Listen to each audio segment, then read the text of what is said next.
Local افغانیوں کے ساتھ مل کر امریکن آرمی نے ٹورا بورا میں القاعدہ کے خلاف خوب جنگ لڑی، لیکن جب ان کو کوئی کامیابی نہیں ملی تو ہیوی ایئر اسٹرائکس کا فیصلہ کیا گیا۔ پر جب تک امریکن آرمی یہ جنگ جیتتی، بن لادن یہاں سے بھاگ چکا تھا۔ لڑائی ختم ہونے کے بعد صرف 20 لوگ ہی پکڑے گئے اور CIA اسامہ بن لادن کو پکڑنے کا پہلا سنہرا موقع گنوا بیٹھی۔ پر CIA کو یہ معلوم نہیں تھا کہ یہاں سے پکڑے جانے والے 20 میں سے ایک آدمی ایسا ہے جو بن لادن کو ڈھونڈنے کے لیے ان کا راستہ کھول دے گا۔ یہ محمد القحطانی تھا، جو پکڑے جانے سے پہلے CIA کے لیے بالکل نیا نام تھا۔ اس نے خود ہی القاعدہ سے کنیکشن کی تردید کی اور کہا کہ وہ افغانستان میں فیلکن کے شکار کے لیے آیا ہے، لیکن CIA نے جب اس کی فنگر پرنٹ ریکارڈ کی تو وہ ان کے سسٹم میں میچ کر گئی۔ 9/11 سانحے سے صرف چند ہفتے پہلے ایک شخص نے اورلانڈو انٹرنیشنل ایئرپورٹ پر یونائٹڈ اسٹیٹس میں انٹر ہونے کی کوشش کی تھی۔ اس کے پاس $2800 کیش اور 1 وے ٹکٹ تھا۔ کسٹمز ایجنٹ نے اس شخص کو شک کی بنا پر USA میں انٹر ہونے کی پرمیشن نہیں دی اور اس کو وہیں سے واپس بھیج دیا گیا۔ یہ شخص کوئی اور نہیں بلکہ ٹورا بورا کی غاروں سے پکڑا جانے والا القحطانی تھا، جس کی فنگر پرنٹ CIA کے سسٹم میں پہلے سے ریکارڈڈ تھی۔ محمد القحطانی کا القاعدہ کے ساتھ کنیکشن جوڑنے کے لیے CIA کے پاس ایک اور وجہ بھی تھی۔ ٹھیک اسی دن اور اسی وقت جب اس نے USA میں انٹر ہونے کی کوشش کی تھی، اورلانڈو ایئرپورٹ کے فون بوتھ سے UAE میں موجود القاعدہ کے ٹیلی فون نمبر پر ایک کال کی گئی تھی۔ کیونکہ القحطانی اس وقت ایئرپورٹ پر ہی تھا، اسی وجہ سے CIA کو شک ہے کہ یہ فون کال کسی ایسے شخص نے کی تھی جو اس وقت القحطانی کو ریسیو کرنے آیا تھا، یعنی کہ اس کا ساتھی۔ فون کال کے علاوہ FBI کو اسی دن اورلانڈو ایئرپورٹ کی پارکنگ میں ایک لاوارث گاڑی بھی کھڑی ہوئی ملی۔ یہ گاڑی محمد عطا نے رینٹ پہ لی تھی، وہی محمد عطا جس نے 9/11 اٹیک میں امریکن ایئر لائنز فلائٹ 11 کو ورلڈ ٹریڈ سینٹر کے ناردرن ٹاور سے ٹکرایا تھا۔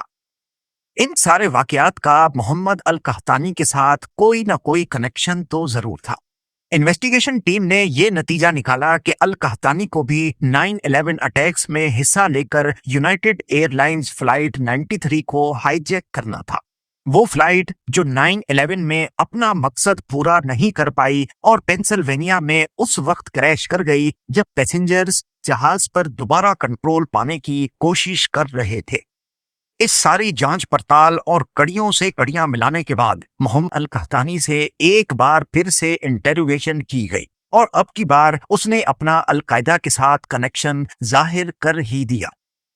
3 مہینوں کے بعد مارچ 2002 میں ابو زبیدہ نامی القاعدہ کا ایک اور ممبر پکڑا گیا جو گروپ کو مختلف سامان پہنچانے کا کام کرتا تھا۔ اس نے CIA کو خالد شیخ محمد کو پکڑوانے میں مدد کی اور 1 سال بعد اس کو بھی پکڑ لیا گیا۔ خالد شیخ محمد القاعدہ کا کمانڈر تھا جس نے 9/11 اٹیکس پلان کیے تھے۔ محمد القحطانی نے CIA کو بتایا کہ 9/11 اٹیک سے صرف 2 مہینے پہلے جولائی 2001 میں خالد شیخ محمد نے اس کو ایک ایسے شخص سے انٹروڈیوس کروایا جو اس وقت CIA کے لیے ایک نیا نام تھا، ابو احمد القویدی، جس نے قحطانی کو ٹریننگ دی تھی۔ یہ ساری انفارمیشن CIA کو القاعدہ کا اسٹرکچر سمجھنے میں مدد تو کر رہی تھی، پر اسامہ بن لادن تک پہنچنے کے لیے کافی نہیں تھی۔ CIA نے اپنی ہر ممکن کوشش کر لی، لیکن اسامہ بن لادن تک پہنچنا تو دور کی بات، اس کے بارے میں کوئی انفارمیشن بھی نہیں مل رہی تھی۔ اس کے فیملی ممبرز پر بھی نظر رکھی گئی، لیکن کسی کا بھی بن لادن سے کانٹیکٹ نہیں تھا۔ CIA کو صرف اتنا معلوم تھا کہ بن لادن جہاں کہیں بھی ہے وہاں سے میسیجز بھیج رہا ہے۔ آنے والے سالوں میں اسامہ بن لادن کی آڈیو ٹیپس ریلیز ہوئیں اور یہ سمجھا جانے لگا کہ وہ صرف القاعدہ کی لیڈرشپ سے کانٹیکٹ میں ہے۔ اب CIA کی حکمت عملی، ان کی اسٹریٹجی القاعدہ کے کوریئر نیٹ ورک کو تلاش کرنا تھی، لوگوں کا وہ نیٹ ورک جو اسامہ بن لادن سے پیغامات لے کر اس کو القاعدہ کے دوسرے لیڈرز تک پہنچاتے ہیں۔ جنوری 2004 میں کرد سیکیورٹی فورسز نے حسن گل نامی شخص اریسٹ کیا جس کے پاس سے اسامہ بن لادن کا ایک لیٹر ملا۔ حسن گل کو سی آئی اے کے حوالے کر دیا گیا، جہاں اس نے انٹروگیشن کے دوران بہت اہم راز سے پردہ اٹھایا۔ اس نے بتایا کہ ابو احمد الکویتی بن لادن کا پرسنل کوریئر ہے۔ جی ہاں، وہی ابو احمد جس نے محمد القحطانی کو بھی ٹریننگ دی تھی۔ اب کیونکہ انویسٹیگیشن کا سارا فوکس ابو احمد کی طرف شفٹ ہو جاتا ہے، انویسٹیگیشن ٹیم کو القاعدہ کے اندر اس کے کردار کے بارے میں الگ الگ انفارمیشن ملنا شروع ہو گئی۔ حسن گل کے مطابق ابو احمد کا کافی بڑا کردار تھا، جبکہ خالد شیخ محمد کا کہنا تھا کہ ابو احمد کا بڑا کردار نہیں ہے بلکہ وہ ایک ریٹائرڈ ممبر ہے۔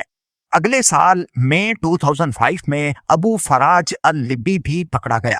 یہ خالد شیخ محمد کے بعد القاعدہ کا کمانڈر تھا۔ اس نے بھی ابو احمد کے بڑے کردار سے انکار کر دیا۔ سی آئی اے نے ابھی تک جتنے بھی القاعدہ کے ممبرز کو انٹروگیٹ کیا تھا، ان سب کا ابو احمد کے بارے میں مکسڈ اوپینین تھا۔ سی آئی اے کے پاس ابو احمد الکویتی کے نام کے علاوہ اور کوئی ٹھوس انفارمیشن نہیں تھی، اور مزے کی بات یہ کہ یہ اس کا اصل نام بھی نہیں تھا۔ اس کے نام کا مطلب تھا احمد کباب کویت سے۔ آپ کو یہاں بتاتے چلیں کہ القاعدہ کے ممبرز نے جتنی بھی انفارمیشن ابھی تک اگلی تھی، وہ سمپلی انٹروگیشن سے نہیں بلکہ اس کے لیے خطرناک ٹیکنیکس استعمال کی گئی تھی، جس میں الگ الگ قسم کے ٹارچر بھی شامل ہیں۔ اگلے 2 سالوں تک سی آئی اے نے خوب زور لگا کے دیکھ لیا، لیکن نہ ہی ابو احمد الکویتی کا پتہ چلا اور نہ ہی اسامہ بن لادن کا، بلکہ اگلی انفارمیشن کسی دوسرے خفیہ ادارے سے ملی۔ 2007 میں سی آئی اے کو ابو احمد کی اصل پہچان کے بارے میں ایک انفارمیشن ملی، جو کہ سی آئی اے کے نیٹ ورک سے نہیں آئی تھی۔ انفارمیشن سے پتا چلا کہ ابو احمد کا اصل نام ابراہیم سعید احمد ہے، اور یہ ایک پاکستانی ہے جس کی فیملی کویت شفٹ ہو گئی تھی۔ پچھلے 2 سالوں میں ان کو صرف اس کا اصل نام پتا چلا تھا، لیکن اس کو پکڑنے میں مزید کچھ سال لگنے والے تھے۔ سی آئی اے نے اپنا سارا فوکس ابراہیم سعید عرف ابو احمد الکویتی کو ٹریک کرنے میں لگا دیا۔ کویت سمیت دوسری مڈل ایسٹ کنٹریز سے پاکستان آنے والی تمام کالز کو ٹیپ کیا جانے لگا، اس امید میں کہ شاید کہیں سے ابو احمد کو ٹریس کیا جا سکے۔ لاکھوں فون کالز مانیٹر کرنے اور 3 سال کا انتظار کرنے کے بعد جون 2010 میں ان کو ایک فون کال پر آخر کار شک ہوا۔ وہ آپس میں عربک اور پشتو زبان میں بات کر رہے تھے، اور دوران گفتگو پاکستان میں موجود شخص نے ایک سوال کے جواب میں بتایا کہ میں انہی لوگوں کے ساتھ ہوں جن کے ساتھ پہلے ہوتا تھا۔ یہی وہ بات تھی جس کی وجہ سے سی آئی اے کو شک ہوا کہ یہی ابو احمد الکویتی ہے۔ اس کے علاوہ یہ پاکستان میں بیٹھا شخص اپنی لوکیشن کو ٹریکنگ سے بچانے کے لیے ہر ممکن کوشش کر رہا تھا۔ اس کا موبائل صرف چند منٹوں کے لیے آن ہوتا اور پھر دوبارہ سے بند ہو جاتا، اور یہ صرف تبھی آن ہوتا جب یہ پشاور جاتا تھا۔ ان ساری حرکتوں سے انویسٹیگیشن ٹیم کو پکا یقین ہو گیا کہ یہی ابو احمد الکویتی ہے، لہٰذا اب گراؤنڈ لیول پہ اس کی جاسوسی شروع کر دی گئی۔ اس کے لیے اگست 2010 میں ایک پاکستانی سی آئی اے ایجنٹ کو یہ کام سونپا گیا۔ پہلے اس نے پشاور میں ابو احمد کو آئیڈینٹیفائی کیا اور اس کا پیچھا کرنا شروع کیا۔ کئی گھنٹوں کی ڈرائیو کے بعد ابو احمد اپنے گھر میں چلا گیا۔ سی آئی اے کو ابو احمد کے گھر کا معلوم پڑ چکا تھا، لیکن اس بار وہ کوئی غلطی نہیں کرنا چاہتے تھے۔ وہ چپکے سے اس پر نظر رکھنے لگے، کیونکہ وہ ابو احمد ہی تھا جو سی آئی اے کو اسامہ بن لادن کے ٹھکانے تک پہنچا سکتا تھا۔ کئی دن گزر جانے کے بعد بھی ابو احمد کسی ایسی جگہ نہیں گیا جہاں بن لادن ہو سکتا ہے۔ تبھی سی آئی اے کو شک ہوا کہ شاید بن لادن کہیں اور نہیں بلکہ اسی کمپاؤنڈ میں ابو احمد کے ساتھ ہی رہتا ہے۔ بے شک ابھی تک امریکہ کو 100% کنفرم نہیں تھا، لیکن جس شخص کو وہ پچھلے 10 سالوں سے ڈھونڈ رہے تھے وہ شاید یہیں پر تھا۔ یہاں پر انٹیلیجنس ایجنسی کا کام ختم ہوا اور ایکشن کے لیے اسپیشل یونٹ کو اس گھر میں ریڈ کرنے کا مشن سونپا گیا۔ 1 مئی 2011 کو رات 11 بجے 2 بلیک ہاک ہیلی کاپٹرز افغانستان کی جلال آباد ایئر فیلڈ سے ٹیک آف ہوئے اور ایبٹ آباد میں بن لادن کے کمپاؤنڈ کی طرف بڑھنے لگے۔ یہ مشن اپنے طور پہ کافی کمپلیکیٹڈ تھا، کیونکہ ایک تو امریکہ نے اس کے بارے میں پاکستان کو بھی نہیں بتایا تھا، اور دوسرا یہ کہ بن لادن کا کمپاؤنڈ پاکستانی ملٹری اکیڈمی سے کافی قریب تھا۔ اسی وجہ سے اس مشن میں جو ہیلی کاپٹرز استعمال کیے گئے ان کے اندر سیکرٹ اسٹیلتھ ٹیکنالوجی لگی تھی، یعنی وہ پاکستانی ریڈارز پر شو نہیں ہوں گے۔